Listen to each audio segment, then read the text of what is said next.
بسم الله الرحمن الرحيم. الحمد لله رب العالمين، والصلاة والسلام على سيد الأنبياء والمرسلين وعلى آله وصحبه أجمعين. أما بعد، فأعوذ بالله من الشيطان الرجيم. بسم الله الرحمن الرحيم. لو أنزلنا هذا القرآن على جبل لرأيته خاشعا متصدعا من خشية الله. وقال تعالى: إنا سنلقي عليك قولا ثقيلا. وقال تعالى في مقام آخر: ألف لام ميم ذلك الكتاب لا ريب فيه هدى للمتقين. وقال رسول الله صلى الله عليه وسلم: إن الله يرفع بهذا الكتاب أقواما ويضع به آخرين. وعن أنس رضي الله تعالى عنه أنه قال: قال رسول الله صلى الله عليه وسلم: يا أبا ذر، ألا أدلك على خصلتين أخف على الظهر وأثقل في الميزان؟ قال: قلت يا رسول الله بلى. قال: طول السمت وحسن الخلق. صدق الله العظيم وصدق رسوله النبي الكريم. اللهم صل على سيدنا محمد وعلى آل سيدنا محمد وبارك وسلم. اللهم صل على سيدنا محمد وعلى آل سيدنا محمد وبارك وسلم. اللهم صل على سيدنا محمد وعلى آل سيدنا محمد وبارك وسلم. گاؤں کے لیے بہت بڑی سعادت کی بات ہے کہ اللہ پاک کے کلام کو ایک حفظ کا نظام منظم چل رہا ہے، اور ماشاءاللہ اس سال ہمارے 3 نونہال اپنے سینے میں اللہ پاک کے کلام کو اپنے سینے میں محفوظ کیا ہے۔ اللہ تعالیٰ ہم سب کو قرآن پاک کی عظمت کو سمجھنے کی توفیق عطا فرمائے۔ حدیث پاک میں آتا ہے کہ جب تک ایک اللہ اللہ کہنے والا باقی رہے گا، لا تقوم الساعة حتى يقال في الأرض اللہ اللہ۔ جب تک ایک اللہ اللہ کہنے والا باقی رہے گا، آسمان اور زمین کا نظام کیوں کا تو باقی رہے گا۔ یہ شمس و قمر، یہ ہوائیں، یہ سمندروں کا نظام اور یہ لیل و نہار چلتا رہے گا، لیکن جب ایک اللہ اللہ والا کہنے والا باقی نہیں رہے گا اور پوری دنیا اللہ کے باغیوں سے بھر جائے گی، تو پھر ایک دھماکہ ہوگا۔ حضرت اسرافیل علیہ السلام پھونک ماریں گے اور پوری دنیا کا نظام تربیت ہوگا۔ بھلا ایک اللہ کا یہ پاور ہے، تو جو حافظ قرآن اپنے سینے میں قرآن لیے ہوئے ہو اور صبح شام قرآن مجید کی تلاوت کرتا رہتا ہو، تو اس کے بدن میں قیامت کہاں آ سکتی ہے؟ اس کے گھر میں قیامت کہاں آ سکتی ہے؟ وہ جس فیملی کے ساتھ رہے اس فیملی میں قیامت کہاں آ سکتی ہے؟ شرط یہ ہے کہ مشک تھیلی میں بھرا ہوا تو ہو، لیکن اس کا منہ کھلا ہوا ہونا چاہیے۔ مشکاۃ شریف کی روایت ہے، نبی کریم صلی اللہ علیہ وسلم نے فرمایا: صاحب قرآن جو قرآن پر عمل کرتا ہے، اس کی مثال ایسی ہے کہ ایک تھیلی میں مشک بھر دیا گیا ہو اور اس کے اوپر کا منہ کھلا ہوا ہے، تو وہ جہاں جاتا ہے خوشبو پھیلاتا ہی رہتا ہے۔ حافظ قرآن جب قرآن پڑھتا رہے گا اور قرآن پر عمل کرتا رہے گا، اس لیے کہ میں نے ایک حدیث بھی پیش کی ہے، ان هذا القرآن ان اللہ یرفع بهذا الکتاب اقواما۔ اس کی تفسیر میں صاحب مرقات لکھتے ہیں کہ اس سے مراد یہ وہ لوگ ہیں الذین یؤمنون به، جو قرآن پر ایمان لاتے ہیں، ویعملون، اور اس پر عمل کرتے ہیں، تو اس پر عمل کے نتیجے میں اور قرآن مجید کی تلاوت کی کثرت کے نتیجے میں یہ حافظ قرآن جہاں کہیں بھی جائے گا خوشبو ہی خوشبو پھیلائے گا۔ گھر میں خوشبو ہے، دوستوں میں خوشبو ہے، بلکہ ہم کہاں کرتے ہیں جتنا قرآن زیادہ پڑھے گا اس کی لائٹنگ ہوگی۔ پہلے 0 پاور ہے، پھر 100 کا بلب بنے گا، زیادہ قرآن پڑھے گا تو 500 کا بلب بنے گا، اور قرآن پڑھتا رہا، دن میں پڑھا، رات میں پڑھا، خلوتوں میں اللہ کے سامنے متوجہ ہو گیا اور قرآن پڑھتا جا رہا ہے، تو وہ فاکس لائٹ بنے گا، اور کبھی کبھی اس کا خیر صرف گاؤں میں نہیں، علاقے میں نہیں، بلکہ اللہ تعالیٰ ملکوں میں پہنچائیں گے۔ یہ قرآن مجید کی تلاوت اور اس پر عمل کرنے کی برکت سے۔ اللہ ہم سب کو قرآن کی ناقدری سے ہماری حفاظت فرمائے. جتنی قدر کی جائے آج کی رات میں یہ بچے ان کے ماں باپ جتنا سجدہ اللہ کے سامنے رگڑے، اس لیے کہ یہ وہ نعمت ملی ہے جس نعمت کے نتیجے میں قبر میں اللہ اجالا دیتے ہیں، اور اسی کے نتیجے میں اللہ پاک قبر میں روشنی کا انتظام کرتے ہیں. اور حضرت مفتی شفیع صاحب رحمۃ اللہ علیہ فرمایا کرتے تھے، باپ اپنے بچے کو حافظ بنانے میں، عالم بنانے میں مخلص ہو نہ ہو، لیکن اپنے بچے کو حافظ قرآن بنانے میں مخلص ہوتا ہے. حضرت مفتی سعید احمد صاحب نور اللہ وجہہ نے ایک مرتبہ فرمایا سبق کے دوران کہ جب سے ہم نے قرآن کو اپنے گھر میں بسایا ہے، فیملی کو قرآن دیا، بچوں کو قرآن دیا، اور بہوؤں نے قرآن حفظ کیا، قرآن قرآن اور قرآن، حضرت فرمانے لگے تب سے ہم نے برکتوں کو سمیٹا ہے، ہر طرف سے اللہ پاک نے برکتوں سے نوازا ہے. لیکن صاحب قرآن کو چاہیے، حدیث پاک میں ہے لیس منا من لم یتغن بالقرآن، ہم میں سے نہیں ہے، آپ اپنی جماعت میں سے نکال رہے ہیں اس آدمی کو جس کو قرآن ملنے کے نتیجے میں دنیا کی چیزوں سے اس نے استغنا نہیں برتا. بڑی بڑی حکومتوں کا کوئی ویلیو نہیں ہے، بڑی بڑی کرسیوں کا کوئی ویلیو نہیں ہے. جب آدمی قرآن کی تلاوت اور تنہائی میں عبادت کا مزہ محسوس کر لیتا ہے تو بڑی بڑی حکومت اور کرسیوں کو ٹھوکر مار دیتا ہے، اور وہ یوں کہتا ہے کہ جو مزہ مجھے تنہائی میں بیٹھ کر اللہ کا کلام پڑھنے میں آتا ہے، مجھے دنیا کے اندر میں کہیں سیر و تفریح سے اور دنیا کی کرسیوں کو وہ مزہ نصیب نہیں ہے. حضرت قمر الزما صاحب دامت برکاتہم کے شیخ شاہ وسیع اللہ صاحب نور اللہ مرقدہ، ایک مرتبہ امام صاحب نے قرآن کی کوئی آیت پڑھی، حضرت فجر کی نماز کی، وجد میں آ گئے اور ایک صف سے دوسری صف کی طرف چلے گئے اور آنکھوں میں سے آنسو بہ رہے ہیں. حقیقت یہ ہے کہ قرآن پاک چیز ہی ایسی ہے کہ اگر آدمی برداشت نہ کر سکے تو اس کا دل پر اٹیک آ جائے. اللہ نے قرآن پاک کو ایسی لذت کی چیز عطا فرمایا ہے. لیکن ہمارا مزاج اچھا ہو، طبیعت اچھی ہوتی ہے تو میٹھی چیز اچھی لگتی ہے، اور جب مزاج بگڑ جاتا ہے تو اس صورت میں میٹھی چیز بھی پھیکی پھیکی معلوم ہوتی ہے. اللہ ہم سب کو صحیح ایمانی ذوق عطا فرمائے. اکابرین کو اس کے نتیجے میں کتنا استغنا نصیب تھا. حکیم الامت حضرت تھانوی نور اللہ مرقدہ دو بھائی تھے، ایک کا نام اکبر علی، ایک کا نام اشرف علی. اکبر علی کو دنیا کا نالج ان کے باپ نے دلایا تھا، لیکن اشرف علی تھانوی نے تو یہ کہا مجھے تو قرآن اور حدیث چاہیے. قرآن اور حدیث میں لگے. دنیا جانتی ہے اکبر علی سے کوئی واقف نہیں ہے، لیکن حضرت اشرف علی صاحب تھانوی نور اللہ مرقدہ کو اللہ پاک نے کس مقام تک پہنچایا، اور یہاں تک پہنچایا فرماتے تھے بڑے سے بڑا سائنسداں آ جائے اور ہمیں اسلام کے بارے میں اعتراض کرے، 2 سیکنڈ ہوتے ہوتے میں اللہ کے فضل سے اس سوال کا جواب دے دوں گا. وہ حال تھا کہ ان کے دل پر الہام ہوتا تھا، قلم چلتا رہتا تھا. تھوڑی سی عمر میں ایک کتاب لکھی ہے، لکھنے والوں نے یہاں تک لکھا کہ یہ ایک آدمی تھا یا پوری کی پوری جماعت تھی. ایک ہی آدمی تھا، قلم چلتا رہتا تھا، لیکن قرآن کی برکت سے دل دماغ کے 14 سبق روشن کر دیے تھے. ایک مرتبہ کلکتہ کے نواب نے حضرت کو دعوت دی تو نواب کا چچا داد بھائی حضرت کو بلانے کے لیے آیا. حضرت اپنے مریدین کے ساتھ کلکتہ جا رہے ہیں. کلکتہ آنے سے پہلے اس نواب کے چچا داد بھائی نے حضرت کو کہا مولانا آپ نواب کے پاس جا رہے ہو، آپ کو پتا ہے وہ نواب ہے، ان کے یہ اصول ہے، ان کے وہاں یہ قواعد ہے، آپ ان قواعد کی پابندی کرو گے، آپ ان قوانین کی پابندی کرو گے.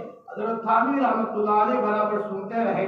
سننے کے بعد فرمایا سن لو، دنیا اللہ نے ہمیں اتنی دے دی ہے کہ ہمارا نظام چلتا ہے، اور دین کے معاملے میں نواب ہمارا محتاج ہے، ہم نواب کے محتاج نہیں ہے، ہم تو یہاں سے چل رہے. حضرت تھانوی رحمۃ اللہ علیہ تھانہ بھون جب واپس آئے، وہ نواب خود آیا حضرت تھانوی نور اللہ مرقدہ کے پاس. یہ وہ لوگ تھے جنہوں نے قرآن پاک کی عظمت کو سروں پر رکھا تھا.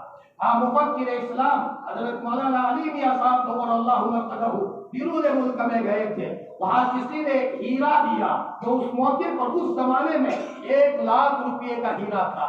حضرت مولانا علی میاں صاحب رحمۃ اللہ علیہ کی زندگی کا یہ عالم تھا کہ عارف باللہ قاری صدیق صاحب باغوی رحمۃ اللہ علیہ وہ فرماتے تھے اپنے بچوں کو بیٹا زندگی ایسی گزارو جیسے علی میاں گزارتے ہیں، صبح کی باسی دال شام کو کھا لیتے ہیں.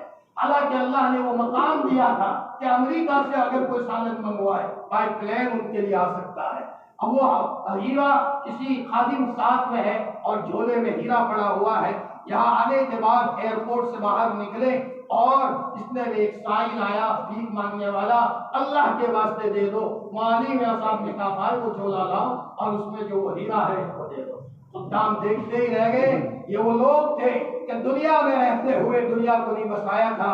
ہاں, بازار سے گزرا ہوں, خریدار نہیں ہوں, دنیا میں ہوں طلبگار نہیں. شیخ الاسلام مولانا حسین احمد مدنی رضی اللہ عنہ اپنے شیخ کے ساتھ وہاں جیل میں تھے اور وہاں سب کا ٹھنڈ کا موسم تھا, لیکن استاذ کی خدمت کرتے تھے. پوری رات پانی کو کہیں بغل میں دبایا, کہیں پیٹ پر دبایا, اور تہجد کے موقع پر شیخ الہند رحمۃ اللہ علیہ کو وہ نیم گرم پانی سے وضو بنواتے تھے.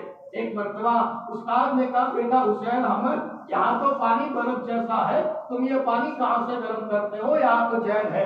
تو فرمایا حضرت میں آپ کے لیے پوری رات اپنے بغل میں بوتل کو دباتا ہوں, یعنی کہ اپنے پیٹ پر رکھتا ہوں تاکہ حضرت کو تہجد کے موقع پر فرمایا وضو کرنے میں آسانی رہے. استاد کا دل خوش ہو گیا. رمضان کا مہینہ آیا, حضرت استاد نے کہا بیٹا حسین احمد نہ تو حافظ ہے نہ میں حافظ ہوں, ہم کو رمضان میں قرآن سننے کے عادی ہے. فرمایا حضرت آپ دعا کیجئے, آپ میرے استاد ہیں, استاد کی دعا آسمان پر اللہ لے لیتا ہے. فرمایا بیٹا تو حفظ کر میں دعا کرتا ہوں. ادھر ایک رمضان شروع ہوا اور صبح کو حضرت مدنی ایک پارا یاد کرتے تھے, شام قرآن کو سنا ہے. دوسرے دن دوسرا پارا یاد کیا, شام قرآن تراویح میں سنایا. تیسرے دن تیسرا پارا یاد کیا, رات کو تراویح میں سنایا.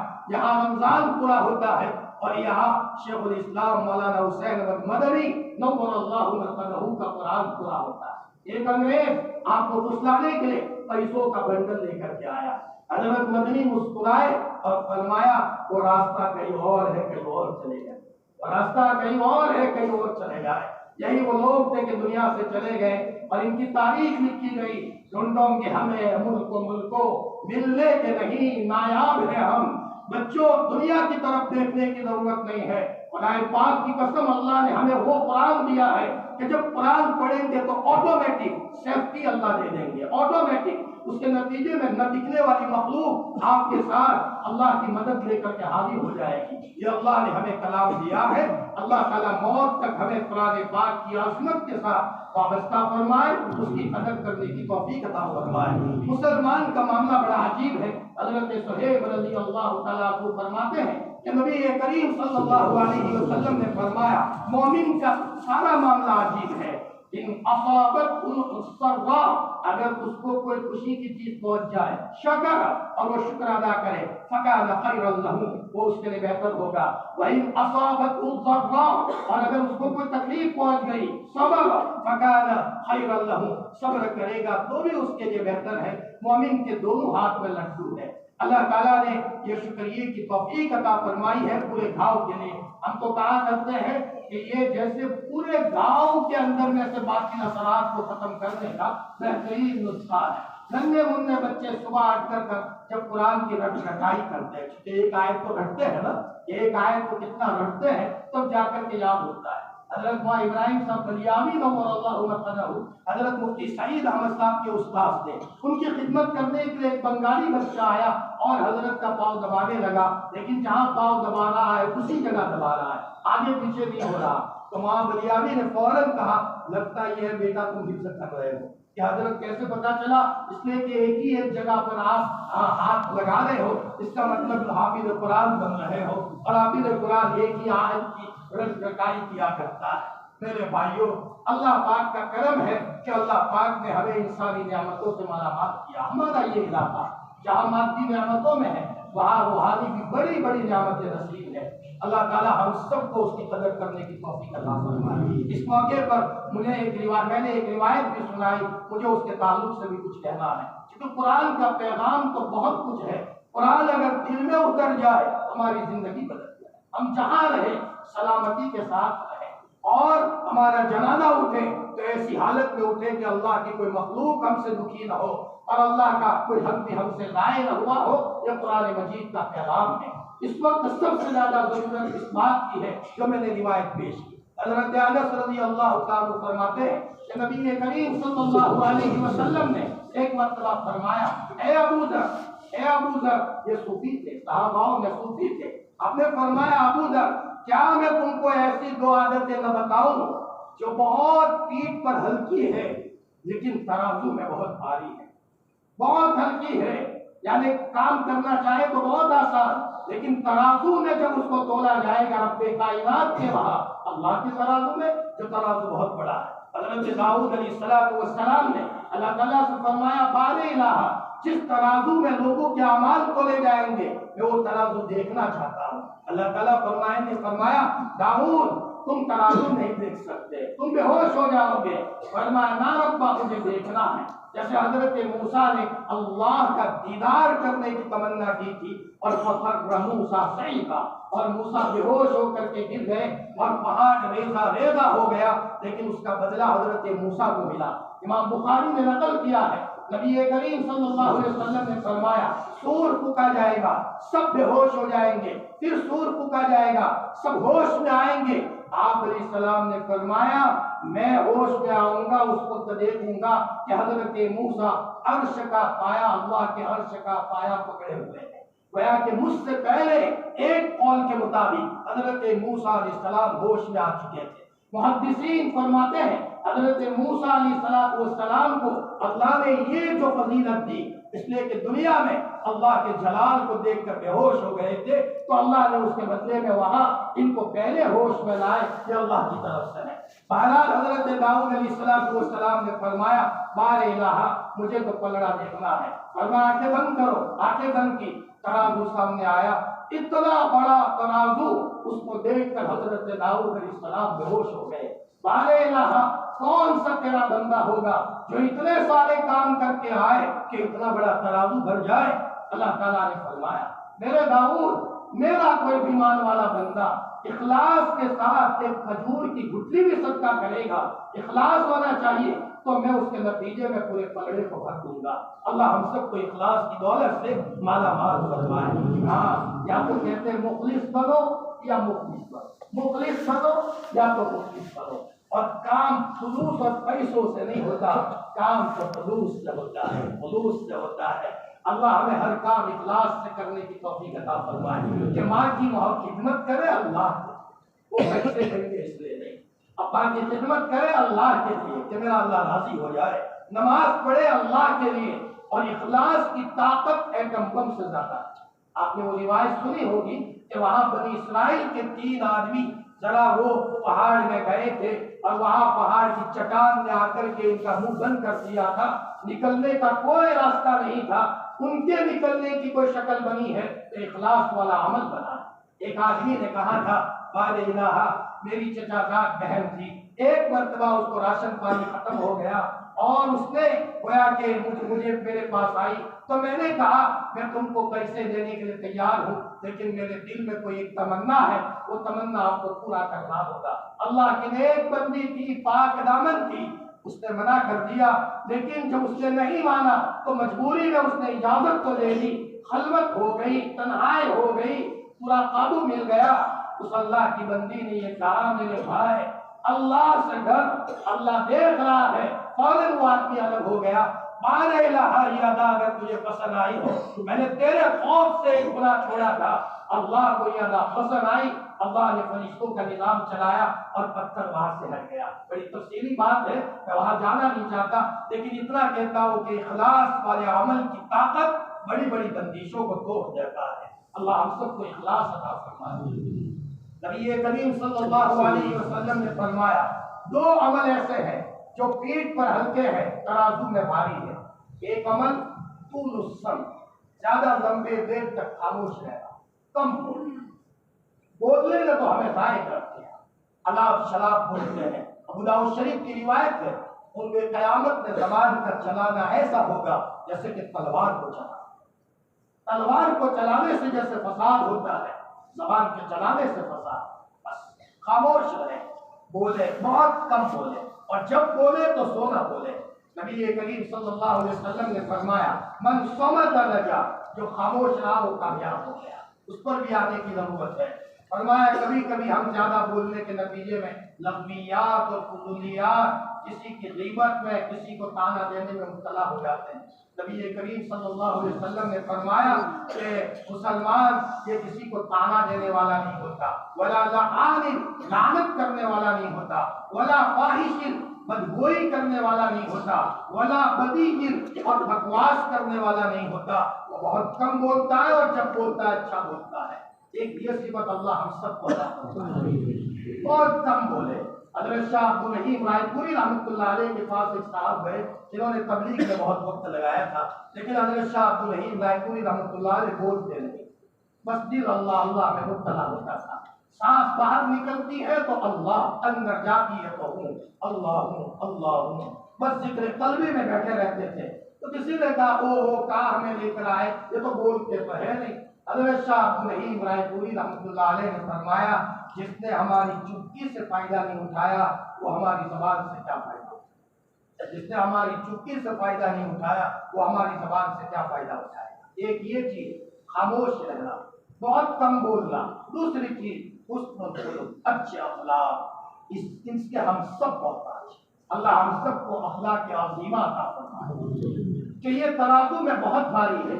اخلاق عظیمہ کی ایک مثال نبی کریم صلی اللہ علیہ وسلم کے اخلاق تو سامنے آتے ہیں، لیکن ہمارے بزرگوں میں علماء دیوبند میں حضرت مفتی محمود صاحب رحمۃ اللہ علیہ کا ایک قصہ ابھی میں 1-1.5 ہفتہ پہلے وہاں لکھنؤ تھا، وہاں یہ بات سامنے آئی کہ مفتی محمود صاحب رحمۃ اللہ علیہ فقیہ الامت اپنے شاگردوں کے ساتھ یا مریدین کے ساتھ کہیں گئے، صاحب مکان نے چائے بنائی اور عورتوں نے خوشی میں چائے بناتے بناتے شکر کے بجائے نمک ڈال دیا، یعنی چائے پوری کی پوری نمکین ہو گئی۔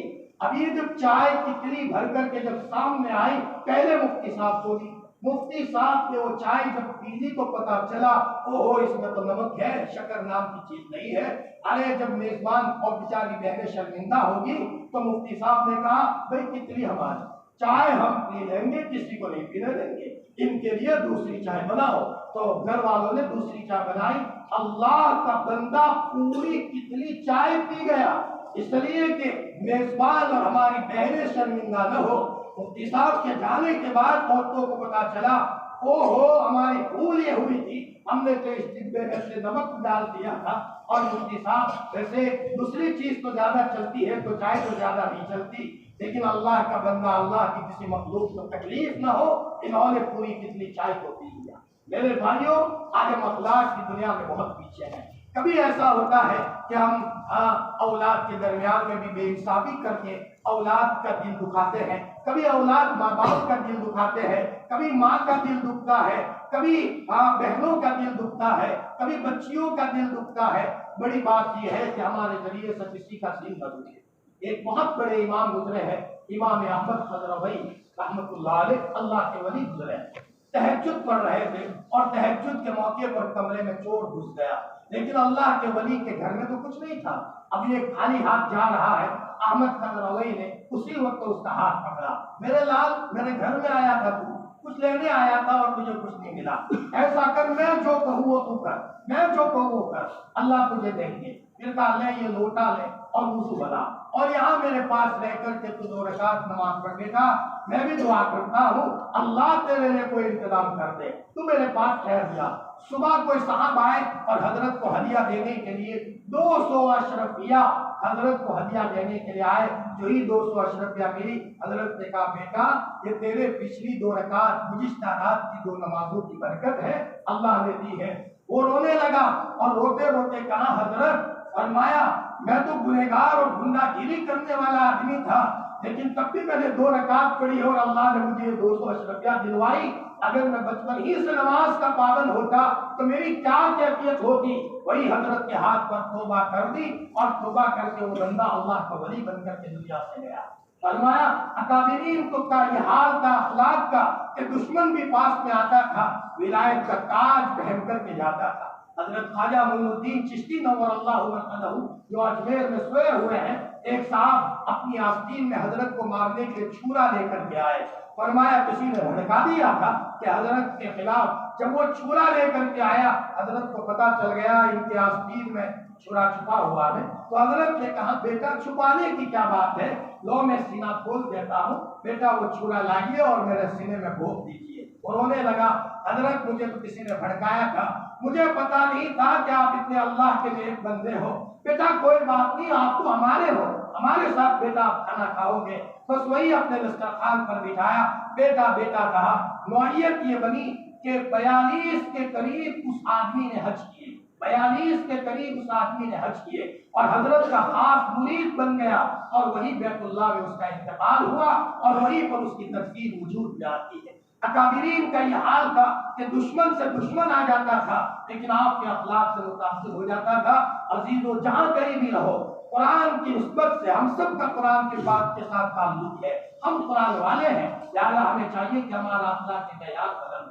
جنید بغدادی کے زمانے میں ایک چور اور ایک گنڈا تھا، فرمایا کہ وہ چوری میں بڑا ماہر تھا، اس کا ایک ہاتھ چوری میں کاٹا گیا، دوسرا بھی کاٹا گیا، پاؤں بھی کاٹا گیا، پھر پاؤں بھی کاٹا گیا۔ شوافے کے وہاں تو یہی ہوگا کہ بھئی اگر 4 مرتبہ چوری کرے تو ایک ایک اس کو کاٹتے رہیں گے، لیکن امام صاحب کہتے ہیں کہ مجھے تو شرم آتی ہے، صرف ایک ہاتھ اور ایک پاؤں کاٹا جائے گا، میں کسی کو اتنا محتاج چھوڑ دوں کہ بیچارہ وہ کسی کام کا بھی نہ رہے، مجھے شرم آتی ہے۔ لہٰذا امام صاحب کے نزدیک تو صرف ایک ہاتھ اور ایک پاؤں کاٹا جائے گا، اس کے بعد جیل میں ڈال دیا جائے گا۔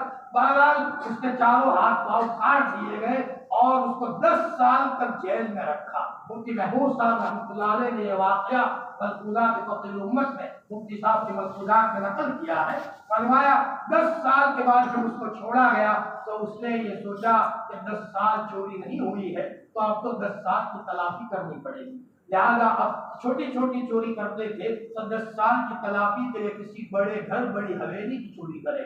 چنانچہ وہ آدمی نے رات کے اندھیرے میں گھسٹتا نکلا تو دیکھا ایک حویلی نظر آتی ہے اور ذرا اس کا بہت بڑا گیٹ بھی ہے، لگتا یہ ہے کہ یہی کوئی بہت بڑے سیٹ کی حویلی ہے۔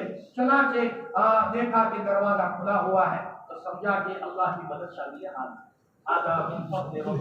میرا اللہ کا فضل ہے کہ یہاں گیٹ میں کھلا ہوا ہے۔ فرمایا آگے گئے تو دیکھا اندر کے دروازے بھی کیواڑوں کے اور چھوٹے چھوٹے کمروں کے کھلے ہوئے ہیں، تو اس نے کہا اور زیادہ اللہ کی مدد ہے، الا ان نصر اللہ قریب، اللہ کی مدد قریب ہے۔ چنانچہ وہ اندر میں گھسا لیکن دیکھا اندھیرا ہے تو اس نے اپنے اعتبار سے کچھ نہ کچھ تلاش کیا تو کچھ نہیں ملا، تو بکواس بھی کرنے لگا، بڑی حویلی بنائی ہے تو کچھ نہیں آیا سمجھ میں۔ اور وہاں ایک آدمی اللہ کا نیک بندہ وہاں اس کمرے میں موجود تھا، اس نے دیکھ لیا کہ میرے کمرے میں ایک سانپ گھسے ہیں اور اسے کچھ نہیں ملا، تو جو کپڑے بکھرے ہوئے تھے اس نے سوچا کم از کم اسی کو جمع کر لوں اور اسی کو لے کر کے میں گھر جاؤں۔ تو چنانچہ اپنے معذور ہاتھ اور پاؤں سے کپڑے جمع کرنے لگا، اندھیرا تھا، اتنے میں ایک آدمی دیوا بتی لے کر آیا، دبلا پتلا ہے، شریرہ بدن ہے، بہت کمزور ہے۔ فرمایا بھائی لاؤ میں آپ کا تھوڑا تعاون کر لوں، تم تو معذور ہو۔ کپڑے جمع کیے، گٹھڑی باندھ رہے ہیں۔ اس چور نے کہا یقیناً تم میری طرح چور ہی لگتے ہو، لیکن یاد رکھو تم کو کچھ نہیں دوں گا، میں اکیلا ہی لے کر چلا جاؤں گا۔ بھائی مجھے کچھ نہیں چاہیے، میں تو آپ کی مدد کے لیے آیا ہوں، پوری مدد کروں گا۔ گٹھڑی جب بند لی گئی تو کہا، اس نے آرڈر دیتے ہوئے اس بندے کو کہا گٹھڑی اٹھا لو۔ وہ اللہ کا کمزور بندہ وہ گٹھڑی اٹھا رہا ہے، وہ آگے آگے چل رہا ہے اور یہ جو چور ہے وہ پیچھے پیچھے لنگڑتا جا رہا ہے اور اندھیرے میں سفر ہو رہا ہے۔ اتنے میں ایک دیوار آئی تو اس نے کہا جلدی سے، کبھی کبھی یہ بیمار اور کمزور آدمی راستے میں بیٹھ جاتا تھا، اس لیے کہ گٹھڑی بہت بھاری تھی، تو یہ کہتا تھا کہ کیوں بیٹھ جاتے ہو، جلدی کھڑے ہو جاؤ، ڈانٹتا بھی تھا، یہ ڈانٹ برداشت بھی کرتے تھے۔ اتنے میں سویرا ہونے کو ہوا، صبح شادی سے پہلے ایک کوئی چہار دیواری آئی تو پھر اس نے کہا ذرا یہ دیوار میرا گھر ہے، جلدی سے اوپر سے اندر گٹھڑی ڈال دو اور تم یہاں سے بھاگ جاؤ، تم کو کچھ نہیں ملے گا۔ فرمایا ٹھیک ہے بھائی میں ڈال دیتا ہوں۔ یہ آدمی روانہ ہو گیا۔ فرمایا وقت گزرنے پر اس چور کے دل میں آیا کون تھا رات کے اندھیرے میں یہ بندہ جو رات کے اندھیرے میں آتا ہے اور آنے کے بعد مجھے گھٹی بندھواتا ہے، کام کرواتا ہے، اسے دیکھنا چاہیے کہ حویلی کس کی ہے۔ تو وہ گھسٹتا آتا ہے اور دیکھتا ہے اس حویلی کے سامنے وہاں تو لوگوں کا وجود ہے اور ایک دبلے پتلے آدمی بیٹھا ہوا ہے، لوگوں کو ذکر کی تلقین کر رہا ہے، کوئی مراقبے میں بیٹھا ہوا ہے اور کوئی اللہ کے سامنے دعاؤں میں مشغول ہے۔ اس چور نے کسی کو پوچھا یہ کس کا گھر ہے، کس کی حویلی ہے؟ کسی نے کہا تم جانتے نہیں ہو یہ جنید بغدادی، یہ جنید بغدادی ہے۔ فرمایا جنید بغدادی کی حویلی ہے، نام تو جنید بغدادی کا سن لیا تھا، ارے یہی تھے، میں نے رات کے اندھیرے میں نے ان کے ساتھ کیسی بدسلوکی کی ہے۔ یہ شرمندہ ہوا کہ اللہ کے ولی کا میں نے دل دکھایا۔ وہ آ کر کے سامنے بیٹھ گیا اور حضرت کو دیکھے اور نیچے دیکھے، حضرت کو دیکھے اور نیچے دیکھے، پھر قریب آیا، آنکھوں میں سے آنسو بہا کر کے کہا حضرت معاف کرنا، رات میں آپ ہی تھے؟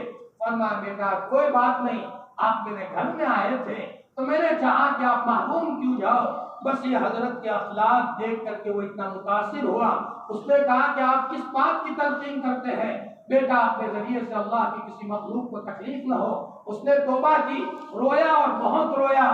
جس کو 10 سال تک قید جس کو سدھار نہ سکی، ہاتھ اور پاؤں کے کٹنے نے، اور چاروں ہاتھ اور پاؤں کے کٹنے نے جس کی اصلاح نہیں کی، لیکن جنید بغدادی کے ایک عمل نے اللہ تعالیٰ نے اس کے نتیجے میں ان کو توفیق دی اور وہ آدمی اللہ کا نیک بندہ بن گیا۔ میرے عزیزو، عطا اللہ شاہ بخاری رحمۃ اللہ علیہ بیٹھے ہوئے ہیں، کھانا کھا رہے، سامنے سے ایک بھنگی گزرا تو حضرت نے فرمایا بیٹا آ جاؤ، تم بھی ہمارے ساتھ کھانے میں شریک ہو جاؤ۔ فرمایا حضرت میں تو بھنگی ہوں۔ فرمایا بیٹا انسان تو ہو؟ کہ جی انسان ہوں لیکن بھنگی ہوں۔ فرمایا بیٹا آ جا، وہ شرما رہا ہے۔ حضرت نے کہا بیٹا آ جا۔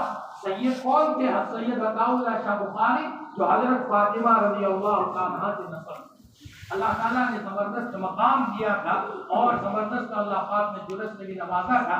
عطا اللہ شاہ بخاری رحمۃ اللہ علیہ نے کہا بیٹا ہاتھ دھو کر ہمارے ساتھ شریک ہو جاؤ۔ اپنے ساتھ کھانے میں شریک کیا۔ یہ آدمی کھاتا رہا اور روتا رہا، کھاتا رہا اور روتا رہا۔ اس کے بعد وہ گھر گیا، اپنی پوری فیملی کو لے کر کے آیا اور یہ کہا کہ حضرت آپ نے کھانا ہی کھلایا ہے، ہمارا تو دل بدل گیا ہے، پوری فیملی آئی ہے، کلمہ پڑھا لیجئے، اسلام میں ہم داخل ہو جائے۔ میرے بھائیوں، آج ضرورت ہے اس بات کی ہم اپنی زندگی میں اخلاق کا معیار بلند کریں۔ ہمارے اخلاق بلند ہوں گے تو کہاں کیا کرتے ہیں، احسان کے ذریعے سے مارا کرتے ہیں انسانوں کو اور اخلاق کے ذریعے سے جیتا کرتے ہیں دلوں کو۔ اللہ پاک کا کرم ہے کہ اللہ پاک نے ہمارے یہاں ایسا ماحول بنایا ہے کہ ماشاءاللہ جگہ جگہ پر یہ حفظ کا نظام بھی چل رہا ہے۔ ہر ایک کی یہ تمنا ہو کہ میرا بچہ حافظ بن جائے۔ بعض لوگ تو ماشاءاللہ اپنی بچیوں کو بھی حافظ بناتے ہیں۔ حضرت مفتی سعید صاحب کا جیسے میں نے سنایا کہ مفتی سعید صاحب فرماتے تھے جب سے میں نے قرآن کو گھر میں بسایا ہے اس کے نتیجے میں نے برکتوں کو گھر میں دیکھا ہے۔ اور حضرت حاجی امداد اللہ صاحب نور اللہ مرکزہ بھی فرمایا کرتے تھے کہ جب سے ہم نے قرآن سے رشتہ مضبوط کیا ہے تو اس کے نتیجے میں اللہ نے ہمارے گھروں میں برکت دی ہے۔ قرآن پاک میں اللہ تعالیٰ نے انبیاء کے قصے بیان کیے ہیں۔ حضرت موسیٰ کا قصہ بیان کیا، حضرت یونس کا قصہ بیان کیا اور حضرت ایوب علیہ السلام کا قصہ بیان کیا اور یہ بتایا کہ انہوں نے کیا وظیفہ پڑھا تھا جس کے نتیجے میں اللہ پاک نے ان کو برکتوں سے نوازا۔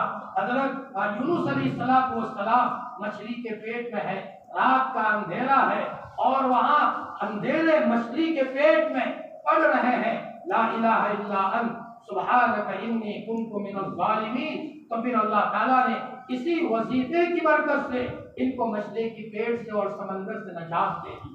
اللہ تعالیٰ نے یہ آیت بتا کر امت محمدیہ کو یہ کہا او میرے نبی کے امتیوں، اگر تم کہیں حالات میں پھنس جاؤ، اگر تم یہ وظیفہ پڑھو گے اللہ پاک وظیفے کی برکت سے تمہارے اندھیرے کو ہٹائیں گے اور تمہارے اندھیرے چھٹیں گے، ایک ایک بندش ختم ہوگی۔ ہمارے اسلاف کا یہ عالم تھا کہ انہوں نے کچھ نہ کچھ قرآن کا ٹکڑا اپنا وظیفہ بنایا تھا۔ حضرت پیران پیر شیخ عبد القادر جیلانی رحمۃ اللہ علیہ حسبنا اللہ ونعم الوکیل بہت پڑھا کرتے تھے۔ حسبنا اللہ ونعم الوکیل نعم المولا ونعم النصیر، یہ ان کا تکیہ کلام تھا، پڑھتے رہتے تھے۔ عمر بن عبدالعزیز کا معمول تھا لا الہ الا انت سبحانک انی کنت من الظالمین، یہ ان کا تکیہ کلام تھا۔ بعض بزرگوں کا تکیہ کلام تھا یا حی یا قیوم برحمتک استغیث۔ حضرت شیخ الحدیث مولانا زکریا صاحب رحمۃ اللہ علیہ جب دنیا سے جا رہے ہیں تو ان کی زبان پر یا کریم یا کریم یا کریم، اس لیے کہ اس قرآن کی برکت سے اللہ تعالیٰ زندگی بھی اچھی دیتے ہیں اور موت کے موقع پر اس نے خاتمہ بھی عطا فرماتے ہیں۔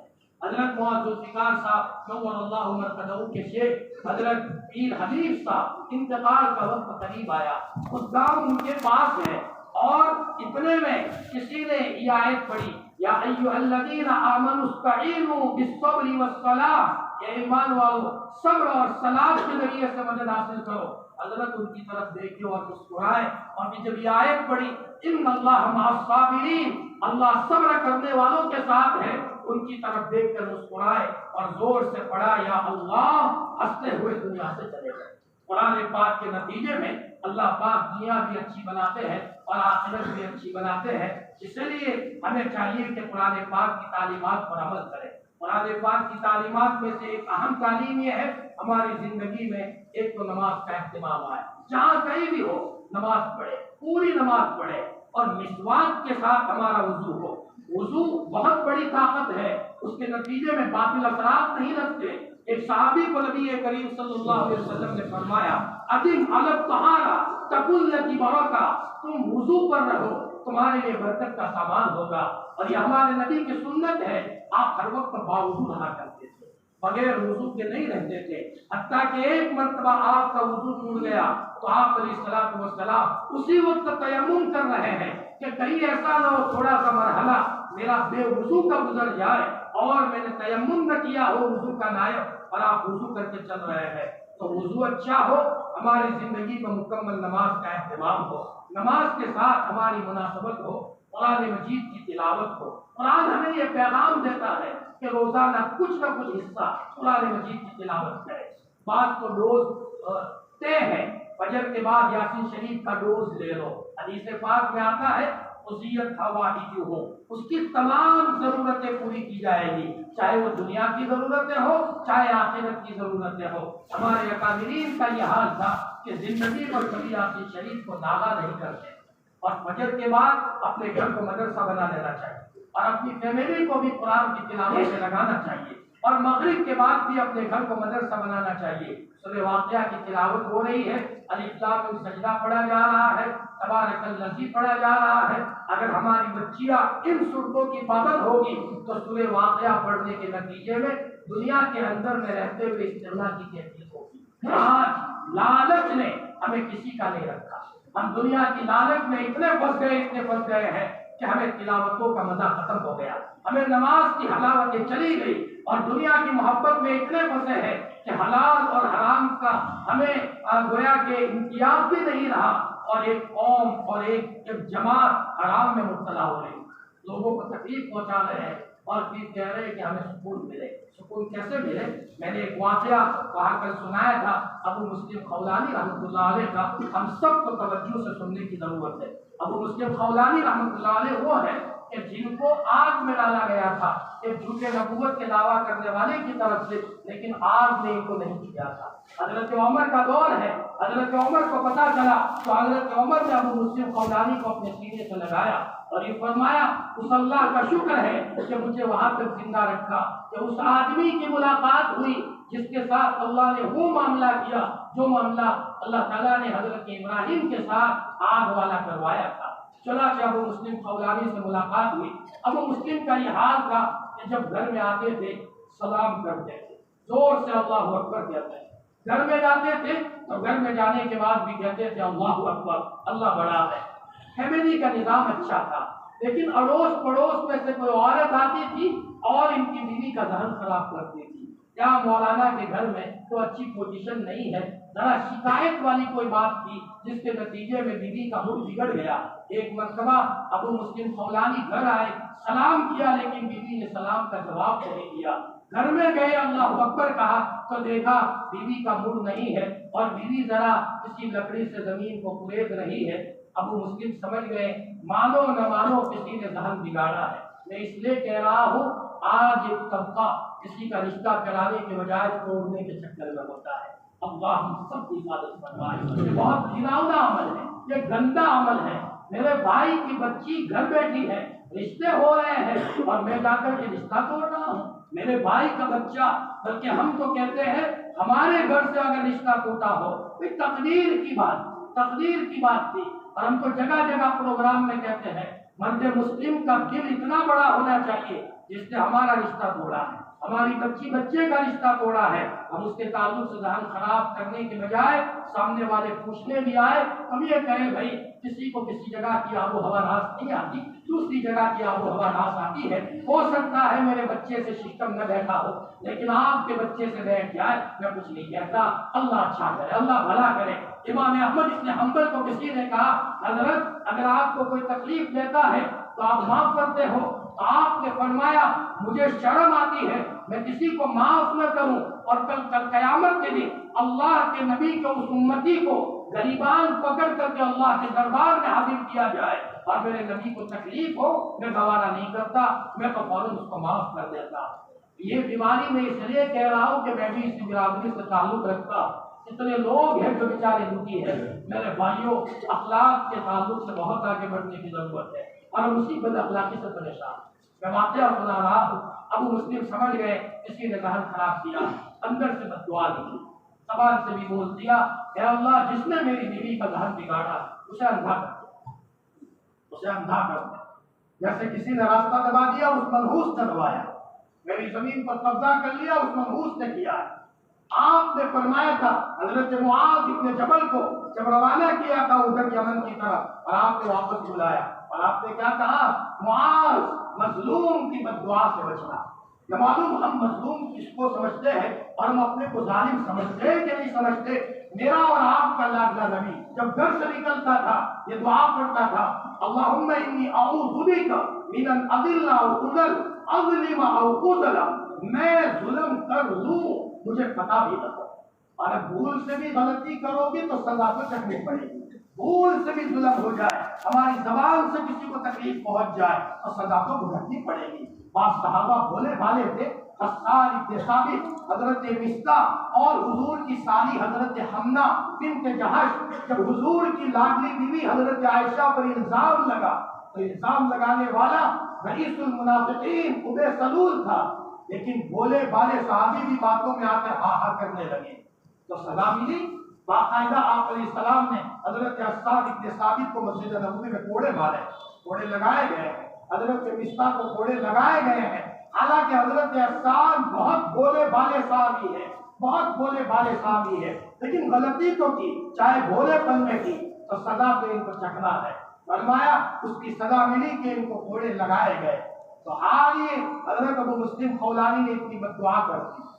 اور ایک بات سن لو، مسلمان کی زبان سے جو جملہ نکلتا ہے قیمتی ہوتا ہے، ہم اپنے آپ کو نومیلیو نہ سمجھیں، قیمتی ہوتا ہے۔ ایک سفر میں ایک صحابیہ عورت نے اپنے جانور پر لعنت کر دی، تیرا ناس ہو۔ حضور کو پتا چلا، آپ نے فرمایا اس عورت کو کہو اس اونٹنی پر نہ بیٹھے، اب یہ خطرے والی ہے، سامان اتروا دیا، وہ دوسری اونٹنی پر بیٹھے، یہ دوسری اونٹنی پر بیٹھے۔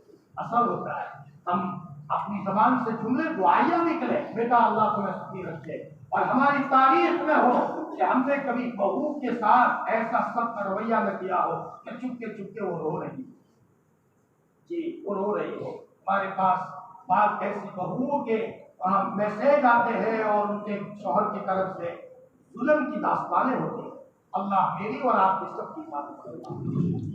اور عبدالرحمن صاحب خیاستہ والے تو فرماتے ہیں ہم باہر سے دکھی نہیں ہے، گھر کے افراد کی بد دعا سے دکھی ہے، گھر کے افراد کی بد دعا سے دکھی ہے۔ آپ نے سب ہدایتیں کی ہے، کبھی ہماری ہے، ہم علماء کے پاس نہیں آتے، رہبری نہیں لیتے۔ وہ واقعہ نعمان ابن بشیر کا کیا کہ حضرت بشیر نے دوسری شادی کی عمرانہ سے اور ان سے بچہ ہوا تو دوسری بیوی نے کان دھر کر کے اپنے شوہر کو کہا میرے بچے نعمان کے لیے تم باغ کر دو، یہ کھجور کا باغ کر دو یا غلام کر دو اور حضور کو گواہ بناؤ۔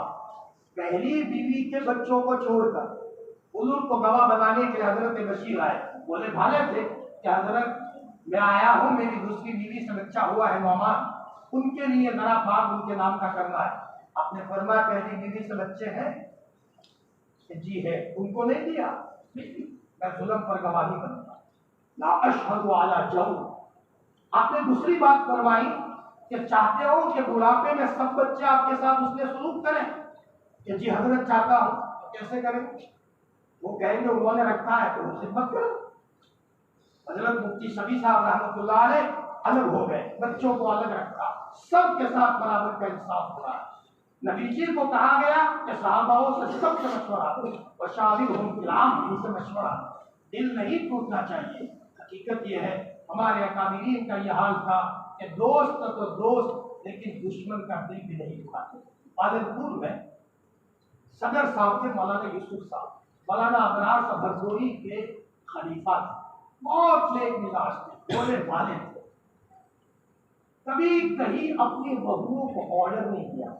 ان کے گھر کی کارگزاری آئی، جو کھانا آیا چپ چاپ کھا لیتے تھے۔ بیوی کا انتقال پہلے ہو گیا، بہو نے پریس کی ہے تو پہن لے اور پریس نہیں کی ہے تو نہیں پہنے، چپ چاپ چلے گئے۔ جب ان کا انتقال ہوتا ہے تو بہویں کہتی ہے کہ میرے حسن کی زندگی میں انصاف کی طرح۔ میرے بھائیوں، ضرورت ہے اس بات کی کہ ہم اپنی زندگی کے اندر میں انصاف کے ساتھ چلے، کسی کو تکلیف نہ ہو۔ میں کہا کرتا ہوں کہ جس نے رشتہ توڑا ہے صبح شام ہوتے ہوتے، اسلام کی تعلیم یہ ہے، وہ ملا تو کہے بھائی ایک چائے اچھی تھی، ذرا آپ بھی پی لیجیے۔ یہ دے لیجیے کون؟ جس نے رشتے کا معاملہ توڑا۔ اور ایک بات سن لو، حدیث پاک میں آتا ہے ظالم رشتے دار کے ساتھ اچھا سلوک کرنے والا اللہ تعالیٰ اس کو جنت میں داخل کرنا ہے۔ جس رشتے دار نے ہمارے ساتھ ظلم کیا بولتا ہی نہیں اور سمجھ نہیں آتا کس بنیاد پر ناراض ہے۔ ناراض ہے اس کی مرضی، ہر برتن میں جو ہوتا ہے وہ ٹپکتا ہے۔ میں نے تو اپنے برتن میں اللہ کا ذکر بھرا ہے، یہ اجازت نہیں دیتا کہ کسی مسلمان بھائی مجھ سے ناراض ہو۔ حضرت مفتی محمود صاحب رحمۃ اللہ علیہ کو ایک صاحب برابر بلا بڑا کہہ رہے ہیں اور مفتی محمود صاحب رحمۃ اللہ علیہ مسکرا رہے ہیں، بالکل جواب نہیں دے رہے۔ کسی نے کہا حضرت آپ بھی جواب دیجئے، وہ کتنی گالیاں دے رہا ہے۔ آپ نے فرمایا بھائی اس نے اپنے دل میں گالیاں بھری ہے تو زبان سے گالیاں نکلتی ہے، محمود نے اپنے دل میں تو اللہ کا ذکر بھرا ہے، تنہائیوں میں بیٹھ کر اللہ کو یاد کیا ہے۔ کل اناء یترشح بما فیہ، ہر برتن سے وہی ٹپکتا ہے جو برتن میں ہوتا ہے۔ ابو مسلم خولانی نے اتنا کہا، فوراً ایک عورت جو بھڑکانے آتی تھی وہ اندھی ہو گئی، چولہے پر بیٹھی ہوئی تھی، اسے احساس ہوا کہ شاید ابو مسلم خولانی کا دل دکھا ہے۔ اسی وقت اندھے ہونے کی حالت میں گھر والوں کو کہا مجھے ابو مسلم خولانی کے پاس لے چلو۔ چنانچہ ابو مسلم خولانی کے پاس جب لایا گیا تو اس عورت نے روتے روتے کہا حضرت میری بھول ہو گئی، میں نے آپ کی گھر والی کا دھیان بگاڑا تھا اور شاید آپ کی بددعا نکل گئی ہے۔ فرمایا آئندہ کبھی ہمیں چھیڑو گے اور یا اگر کسی کا دھیان خراب کرو گے نہ حضرت آپ مجھے معاف کر دیں۔ اور ابو مسلم خولانی نے کہا اے اللہ میں نے معاف کیا ہے تو بھی معاف کر دے۔ اتنا کہنا تھا، اس کو آنکھیں مل گئی۔ سخی ہونے کا راستہ یہ ہے اپنے ذریعے سے اللہ کی کسی مخلوق کو تکلیف نہ ہو۔ قاضی صدیق صاحب باغی رحمۃ اللہ علیہ ابھی نزدیک میں گزرے ہیں تو گزر رہے تھے اور ایک بنگی نالی صاف کر رہا تھا، کچرا ڈالنے گیا تو حضرت کے پاؤں پر چھینٹے لگ گئے تو حضرت کی زبان سے اتنا نکل گیا ارے نادان دیکھتا نہیں ہے، کپڑوں پر چھینٹے لگ گئے، کہتے تو کہہ دیا قاضی صاحب سے، آگے چلے۔ حضرت کی طبیعت بے چین ہو گئی، ایک اللہ کے بندے کو تکلیف ہوئی ہے، چلتے ہیں۔ شاگرد ساتھ میں تھے، حضرت قاری صاحب آئے، وہ نہیں ملا، حضرت اس گلی میں گئے نہیں ملا، اس گلی میں گئے نہیں ملا، حضرت بے چین ہے، بھائی اللہ کی مخلوق کو تکلیف پہنچ گئی ہے، کیا کریں؟ کسی نے کہا حضرت کل اسی وقت وہ صفائی کے لیے آئے گا۔ دوبارہ حضرت اس گلی میں آئے اور دیکھا وہ ان کی موجود تھا۔ حضرت نے بلایا بیٹا میں نے کل شاید زیادہ جملہ بول دیا تھا، تمہیں تکلیف ہوئی ہے بیٹا؟ وہ پاؤں گر گیا، چونکہ قاری صاحب کا نام تو مشہور تھا ہتھوڑا والے بابا۔ حضرت ایسا مت کیجیے، نہ بیٹا تو معاف کر دے، جب تک تو معاف نہیں کرے گا وہاں تک مجھے چین نہیں آئے گی۔ اس نے اپنی زبان سے کہا حضرت معاف ہے، تب قاری صاحب کی طبیعت کو چین آئے۔ میرے بھائیوں ہمیں بھی چاہیے کہ ہم جہاں کہیں بھی رہیں اپنے ذریعے سے اللہ کی کسی مخلوق کو تکلیف نہ ہو۔ انشاءاللہ یہ قرآن مجید کا پیغام ہے، اللہ کا حق بھی ادا ہو رہا ہو، مخلوق کے حقوق بھی ادا ہو رہے ہوں، کسی کا کوئی حق باقی ہے تو حق ادا کرنے والوں میں ہمارا شمار ہو جائے۔ اللہ تعالیٰ ان باتوں پر عمل کرنے کی توفیق عطا فرمائے۔ چلتے چلتے ایک بات ہر مجلس میں کہتا ہوں، کم از کم 1000 مرتبہ درود شریف کا اہتمام کریں، ہر درد کی دوا ہے صلی علی محمد۔ جو لوگ حافظ قرآن ہوئے ہیں تو ہم ان کو کہتے ہیں ہمارے چھوٹے بھائیوں کو جنہوں نے حفظ کیا کہ ذرا ہو سکے تو آہستہ آہستہ 3 پارے قرآن مجید کی تلاوت پر آئے اور پھر آگے بڑھ کر کے منزل پر آئے۔ منزل پڑھو گے منزل ملے گی، منزل پڑھو گے منزل ملے گی۔ قرآن مجید جب زیادہ پڑھیں گے نا تو جو ناپاک خیال آتے ہیں وہ جل جائیں گے۔ قرآن کی مثال ایسے کیمیکل کی سی ہے جو کیمیکل جب زمین میں ڈالا جائے تو زائد گھاس جل جاتی ہے۔ قرآن پاک کی مثال چارجنگ کی سی ہے، جتنا قرآن پڑھو گے چارجنگ ہوگی، سوجے گا یہاں بیٹھنا ہے یا نہیں بیٹھنا، یہ بولنا ہے یہ نہیں بولنا، مسجد میں پہلے سب پکڑنا ہے، اللہ کے سامنے مانگنا ہے۔ یہ قرآن یہ ہمیں سجائے گا کہ اللہ تعالیٰ نے ہدایت کا مجسمہ بنا کر آسمان سے اتارا ہے۔ لہٰذا 1000 مرتبہ درود شریف ہو، اور دوسرے جو بھائی ہیں ان کو بھی کہتے ہیں سب کو کہ 1000 مرتبہ درود شریف پڑھے۔ حافظ قرآن کو چاہیے کہ 3 پارے کم از کم، ویسے تو ایک منزل فمی شوقی یہ خلاصہ ہے، تفسیر کا وقت نہیں ہے، فرمایا کہ اکثر صحابہ یہ منزل پڑھنے کے معمول تھے، اکثر صحاباؤں کا معمول تھا، اور خود نبی کریم صلی اللہ علیہ وسلم قرآن مجید کثرت سے پڑھتے تھے۔ اور سنت نبوی ہے حافظ قرآن کو، سنت نبوی ہے حافظ قرآن ہونا، یہ ایسی سنت ہے جو زندگی پر ساتھ میں رہے گی، اور زندگی میں استغفار بھی کرنا چاہیے، استغفر اللہ انشاءاللہ اللہ کی پکڑ نہیں آئے گی، اور جو جتنا زیادہ پڑھے گا تو ساری بندشیں ٹوٹیں گی۔ ہمیں کسی کے پاس جانے کی ضرورت نہیں ہے، اللہ کا رسول ہمیں بہت کچھ دے کر کے گیا ہے، تو ہم استغفار بھی کریں، قرآن مجید کی تلاوت کا کوئی حصہ کہہ کر کے قرآن پڑھے، اور جو قرآن پڑھے ہوئے نہیں ہیں بڑے بوڑھے لوگ تو کم از کم قل هو اللہ احد 100 مرتبہ پڑھنے کا معمول بنائے، اور آدھا گھنٹہ روزانہ اللہ کو دے دے۔ ہم ہو ہمارا اللہ ہو، کوئی نہ ہو، ہم اللہ سے باتیں کر رہے ہو۔ اللہ کا رسول فرماتا ہے ان لی مع اللہ وقت، میرا اللہ کے ساتھ ایک وقت ہے، لا یسعنی فیہ ملک مقرب ولا نبی مرسل، اس میں کسی فرشتے کو اوپر مارنے کی اجازت نہیں ہے، اور کسی نبی کو بھی اجازت نہیں ہے، میں ہوتا ہوں اور میرا اللہ ہوتا ہے۔ تو جب نبی یہ کہہ رہے ہیں تو ہمیں تو اللہ کے لیے آدھا گھنٹہ نکالنا یقیناً اپنی زندگی میں داخل کرنا چاہیے۔ اللہ ہماری توفیق عطا فرمائے۔ الحمدللہ